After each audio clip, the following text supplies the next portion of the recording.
Ia mengatakan dalam homilinya, banyak gelombang dan badai yang mengancam, tetapi kita tidak takut tenggelam karena kita dibangun di atas dasar batu karang. Amukan laut tidak akan dapat menghancurkan batu karang. Gelombang pasang tak dapat menenggelamkan kapal Yesus. Dari apakah kita harus takut? Kematian?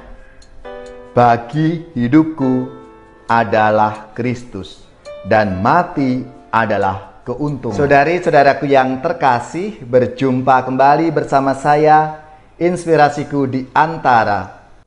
Renungan harian Selasa 19 September, Pekan Biasa ke-24. Semoga kita bersama keluarga, komunitas kita, selalu dalam keadaan baik, sehat, dan tetap bersemangat. Marilah kita mengawali renungan kita hari ini dengan tanda kemenangan Kristus. Dalam nama Bapa dan Putra dan Roh Kudus. Amin. Allah Bapa sumber kebijaksanaan, Santo Yohanes Krisostomus uskupmu, kau jadikan cemerlang dengan kefasihan lidah dan pengalaman dalam menanggung penderitaan. Kuatkanlah kami yang dibimbing oleh ajarannya, untuk meneladan ketabahannya yang tak terkalahkan. Dengan pengantaraan Yesus Kristus Putramu Tuhan kami, yang bersama dengan Dikau dalam persatuan Roh Kudus, hidup dan berkuasa Allah sepanjang segala masa. Amin. Dalam nama Bapa dan Putra dan Roh Kudus. Amin. Inspirasi kita hari ini dari Injil Suci menurut Lukas bab 7 ayat 11 sampai 17. Mari kita siapkan kitab suci kita masing-masing. Kita akan membaca bersama-sama dan merenungkannya. Pada suatu ketika, Yesus pergi ke suatu kota yang bernama Nain. Murid-muridnya pergi bersama-sama dengan dia, dan juga orang banyak menyertainya berbondong-bondong. Setelah ia dekat pintu gerbang kota, ada orang mati diusung keluar, anak laki-laki, anak tunggal ibunya yang sudah janda. Dan banyak orang dari kota itu menyertai janda itu. Dan ketika Tuhan melihat janda itu, tergeraklah hatinya oleh belas kasihan. Lalu ia berkata kepadanya, "Jangan menangis." Sambil menghampiri usungan itu, ia menyentuhnya, dan sedang para pengusung berhenti, ia berkata, "Hai anak muda, aku berkata kepadamu, bangkitlah." Maka bangunlah orang itu dan duduk, dan mulai berkata-kata, dan Yesus menyerahkannya kepada ibunya. Semua orang itu ketakutan dan memuliakan Allah sambil berkata, "Seorang nabi besar telah muncul di tengah-tengah kita, dan Allah telah melawat umat-Nya." Maka tersiarlah kabar tentang Yesus di seluruh Yudea dan di seluruh daerah sekitarnya. Demikianlah sabda Tuhan. Terpujilah Kristus. Saudara-saudari yang terkasih, peristiwa kebangkitan anak muda di Nain yang hari ini kita renungkan bersama menunjukkan kemahakuasaan Yesus. Dan peristiwa ini berlangsung dalam 3 simbolisasi sikap. Yang pertama, sapaan. Perintah jangan menangis adalah bentuk komunikasi untuk meredakan tekanan psikologis karena peristiwa kematian. Dengan sapaan itu, Yesus mengajak semua orang untuk tidak tinggal di dalam rasa duka cita yang mendalam. Lalu yang kedua, sentuhan. Yesus menyentuh peti jenazah untuk memperlihatkan hadirnya kuasa Allah di dalam situasi batas kehidupan manusia. Dalam hal ini, Yesus berani mengambil risiko berlawanan dengan tafsiran umum tentang hukum kenajisan untuk menunjukkan sikap belas kasih ilahi.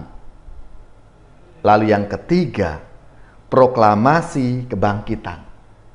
Kata kebangkitan adalah pemakluman kuasa ilahi. Pengalaman kebangkitan ini menyajikan sebuah kenyataan bahwa Allah berkuasa atas kehidupan dan kematian kita.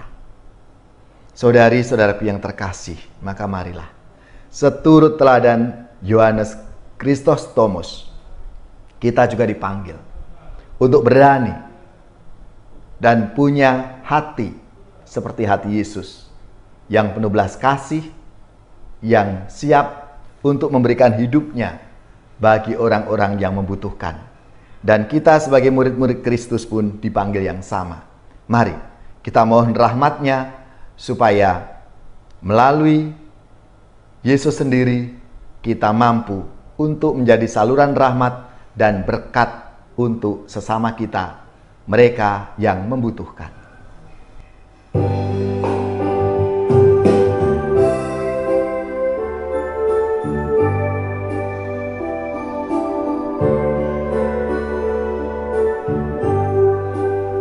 Setelah dirimu diselamatkan, jadilah saksi Kristus. Cahaya hatimu jadi terang, jadilah saksi Kristus. Tujuan hidupmu jadi terang, jadilah saksi Kristus.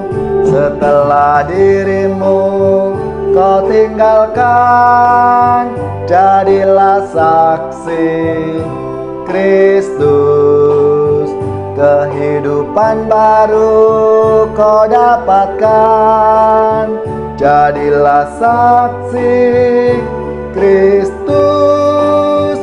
Api cinta Kristus kau kobarkan, jadilah saksi Kristus. Di saat hatimu jadi hampa, jadilah saksi Kristus. Tiada hasratmu dalam karya, jadilah saksi Kristus. Tiada harapan kan berjuang, jadilah saksi Kristus. Bagi yang ditimpa asap duka, jadilah saksi Kristus. Bagi yang dilanda putus asa, jadilah saksi Kristus. Bagi yang didera kegagalan, jadilah saksi Kristus. Jika celah malu di hatimu, jadilah saksi Kristus. Jika rasa cemas tak menentu, jadilah saksi Kristus. Jika beban jiwa tak tertanggung, jadilah saksi Kristus. Di mana tiada perhatian, jadilah saksi Kristus. Di mana tiada kejujuran, jadilah saksi Kristus. Di mana sahabat bermusuhan, jadilah saksi Kristus. Dalam memaafkan kawan lawan, jadilah saksi Kristus. Dalam menegakkan persatuan, jadilah saksi Kristus. Dalam meluaskan kerjasama, Jadilah saksi Kristus dalam membangunkan masyarakat. Jadilah saksi Kristus dalam meningkatkan nasib rakyat. Jadilah saksi Kristus dalam membagikan suluh semangat. Jadilah saksi Kristus.